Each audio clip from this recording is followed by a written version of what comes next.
There's no such thing as a good or bad memory. There is no such thing as a good or bad memory. There's just a trained memory and an untrained memory. Does that make sense? Now, here's the thing. I grew up with these learning challenges. I had all these difficulties all through school, all through elementary, middle school, junior high, high school. I had all of these challenges. At the age of 9, I remember a teacher looking at me thinking I wasn't either smart enough to understand what she was saying or wasn't paying attention. She was talking to another adult, and she said, "That's the boy with the broken brain." And I was like, at 9 years old, right?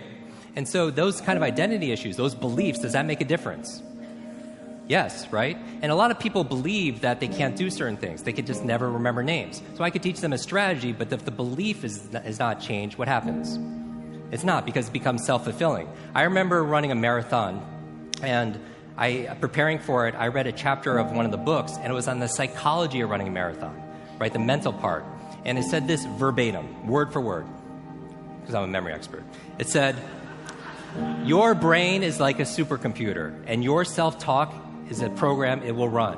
So if you tell yourself you're not good at remembering names, you will not remember the name of the next person you meet because you programmed your supercomputer not to." A lot of people say, "Oh, I have a bad memory," right? They always think, "I have memory," or "I have focus," or "I don't have focus," or "I have creativity," "I don't have creativity." I want you to scrap that. Creativity is not something you have, it's something you do. Focus is not something you have, focus is something you do. Energy is not something you have or don't have, it's something you do. Memory is not something you have, it's something you do. And what's the benefit of turning it into a do as opposed to something you have? What's the benefit? You have control over it because you could put it into a process. It becomes a strategy because there's a strategy for reading faster. There's a strategy for remembering names. There's a strategy for having focus. And it's a verb, not a noun. I'm the why guy. I want to know why you do what you do. What is your motive for action? What is it that drives you in your life today, not 10 years ago, or are you running the same pattern? Because I believe that the invisible force of internal drive activated is the most important thing in the world. I'm here because I believe emotion is the force of life. All of us here have great minds. You know, most of us here have great minds, right? I don't know if I'm in the category, but we all know how to think. And with our minds, we can rationalize anything. We can make anything happen. I am one decision away from a totally different marriage, a totally different life, a totally different job, a totally different income, a totally different relationship with my kids. Not like one decision, I'm divorcing you in the marriage example, but one decision on, you know, you could be having a conversation with your spouse and you feel your emotions rise up, and within a tiny window, those emotions can take over and can impact how your marriage goes. Or you can learn how to take control of that micro moment and make a decision to act in a way that actually shifts your marriage. Your life comes down to your decisions, and if you change your decisions, you will change everything. The mind has the tactical advantage over you at all times. At all times of your life, the mind has a tactical advantage over you. Why is that? It knows what you're afraid of. It knows your insecurities. It knows your deep, dark lies. And it starts to push you away from that shit. It pushes you in a direction that is comfortable. The mind controls everything. So what I realized was that when I was growing up and I was 300 pounds and I got all fat and I got all insecure, I realized that my mind kept taking me in this direction. When things got uncomfortable for me, when I was facing my insecurities, I was facing my fears, my mind said, "Oh no, we have a tactical advantage. We need to get you, separate you from this feeling over your life. It's all about feelings. We want the happy feeling. We don't want that feeling of this sucks. Why am I here?" And you don't have any, so you can't answer those questions, so you leave. I started realizing that if in that moment you can answer those up questions and you are now in charge of your brain versus your brain ruling you, that's where all that stuff comes from. So the 40% rule is all of that. You get to 40%, your brain says, "We're done. Let's roll, man. This is starting to get painful. This is uncomfortable." So you sit down. You have to figure out ways, and everybody's different. That's how the book kind of talks about, like we all have these things about, 5 steps to this and 4 steps to this. It's a lot more than that. That's all bullshit. It's a practice that you have to, it's a habit. So if you know that at 40%, I'm feeling pain. At 40% I'm feeling pain. That's where the 40% rule kicks in. Now it starts. Okay, I'm feeling pain. My mind's saying all this shit to me. It's saying, get out of here, run, flee. The fight or flight kicks in. Okay, we're done. We're not good enough. It starts telling you all these things. You start to believe it because the mind controls all. This is the time where you have to gain control back of your mind. It's okay, let me see if I can go 45%. And once you start giving yourself more and more hope and start realizing, okay, the mind starts to be, okay, what are you doing? We're supposed to be going right and you're going left. You start then controlling your mind. Start finding more in yourself. And then it goes from 40% to a lot further than that. But that's the start of it though. Get to the spot where your mind is saying stop. Wherever that is, you got to get there first. And then that's when that starts to work for you. You got to control yourself in that moment. Let me give you the secret once and for all right here. Work. A lot. Based on what your mouth is saying. You want to be a millionaire? You need to become a workaholic. Right? You want to have good work-life balance and great family and be on the softball team and raise your kids and make $100,000? That's an amazing, let me just say it real quick. That's a ridiculous life. Making $100,000, that's a ridiculous life. You make $47,000 and see your kids and do your thing and be happy. That's great, right? But don't talk shit. Talk your reality. Talk your truth. Create a framework that you can follow. Because the only people listening to your excuses or your bullshit are your loser fucking friends. What is in us, we have no idea until we start trying hard. And I mean really trying hard, where you're obsessed with, hey, this is my new norm. My new norm is that, wow, this isn't always fun. It's not always meant to be fun. And that's when you know you're trying hard. People want to know how to stop the laziness, and they want to know how to stop the procrastination. You want to improve? You want to get better? You want to get on a workout program or a clean diet? You want to start a business? You want to write a book or make a movie or build a house or a computer or put together some mobile application? Where do you start? You start right here. And when do you start? You start right now.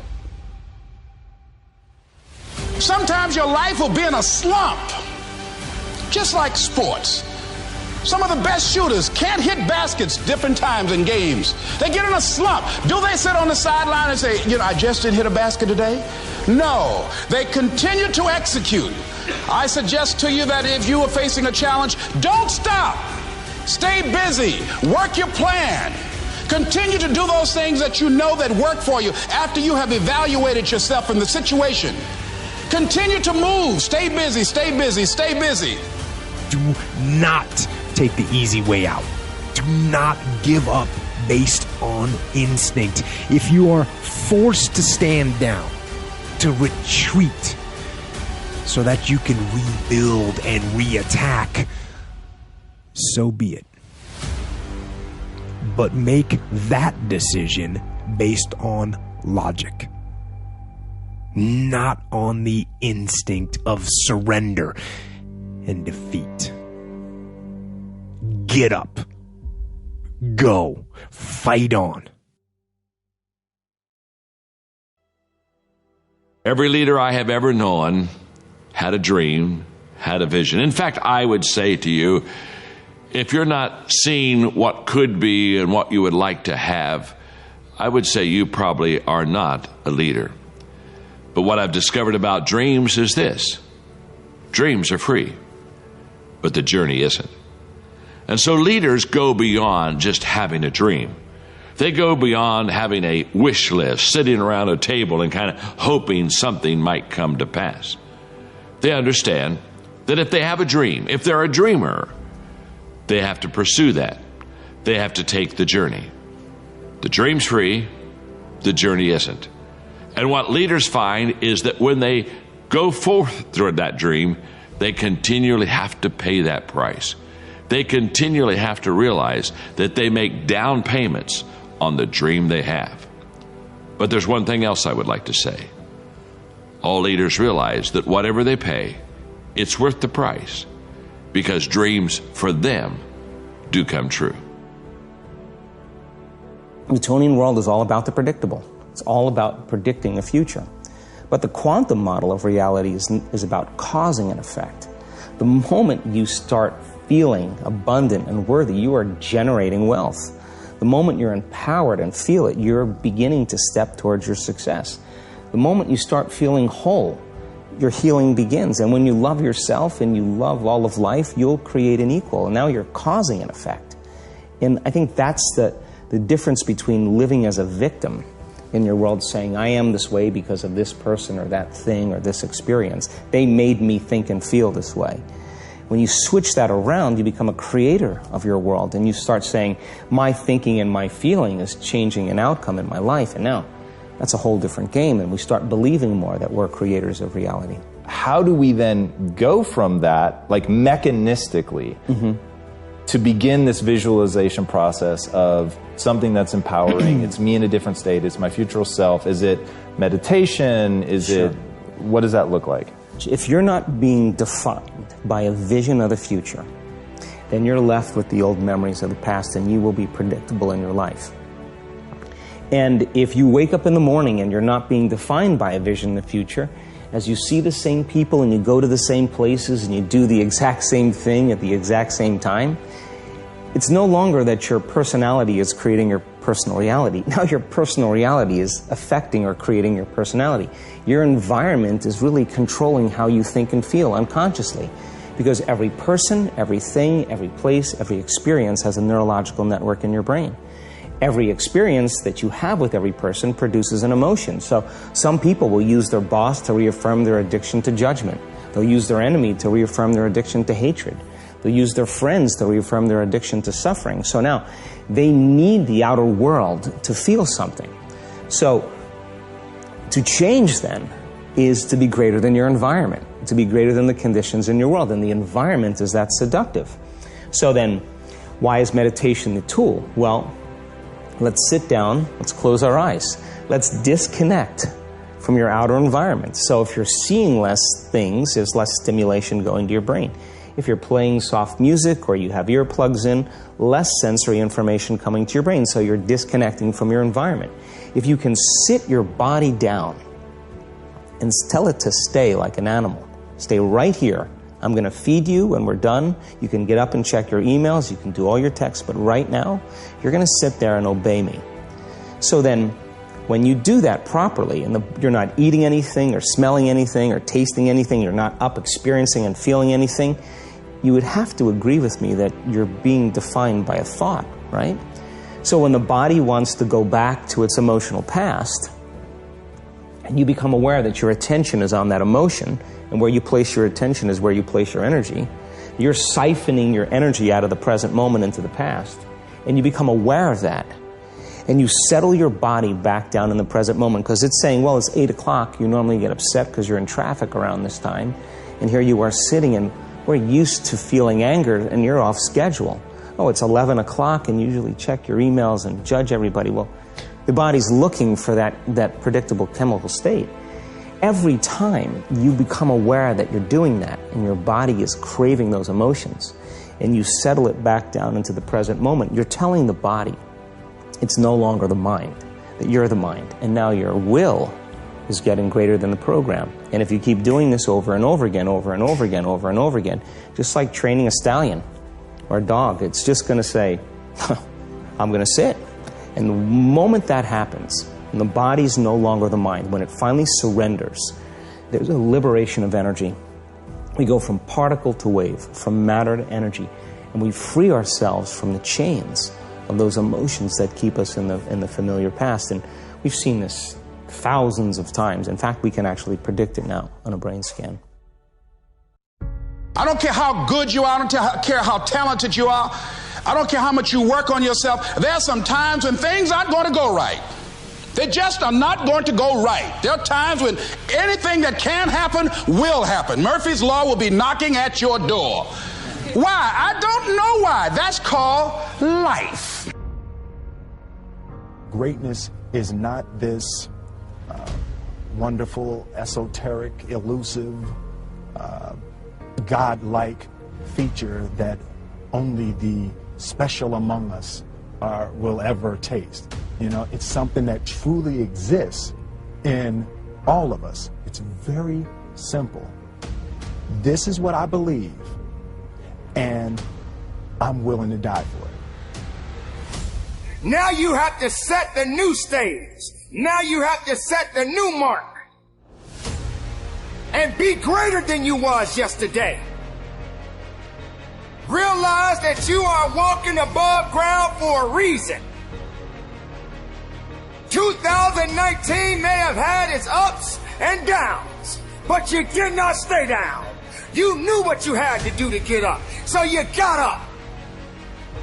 I know the outcome, I know the purpose, and I look for leverage. Leverage is different than delegation. What's the problem with delegation? Delegation is you have all that needs to be done, so you give it to someone else, and you tell them what needs to be done, and when they don't do it, you're pissed off. Leverage says, I can move the biggest boulder in the world with a little bit of effort if I get something I can do it with, and I'm still part of it. So leverage is, if I'm going to leverage something here with Tom, I'm going to make sure Tom understands the what? The outcome. I want to make sure Tom understands the purpose, the why, and the action. But I might say to Tom, if you can get this done without this action or better action, go for it, baby. And I want to talk to you on this date. We got to promise them we're going to check in before it's needed. So there's no surprises. If you're having problems, Tom, come back to me because we're partners on this. That I call leverage. And you know what I do when I have no time? There is time. I just got to leverage it. You know, say I have no one to leverage it to. You know, Shane over here, right? I got all the stuff he wants to do, can't leverage it. But Shane's answer was, hire somebody, then he thinks about what it's going to take and goes, $125,000, can't do that now. He's getting caught up in one way to get the outcome. Leverage. He goes through his list and goes, what if I got somebody to do 20% of this stuff? I could spend 20 grand to get that much freedom. I could pay for it times 10. And if I'm really productive, my productivity should enhance the world, not only my clients and customers, but it should provide jobs for other people. And if there's anything you hate to do, it's because you're either ineffective at it or you don't think it's very important, but it is urgent. So you need to hire somebody for those things. And ideally, somebody who loves that job. You're never going to grow when your time is eaten up for activities that aren't that important. Activity without high levels of purpose is the drain of your fortune. Do it now. If you can't get it all now, do a part of it now. Leverage is power. Leverage is ultimate power.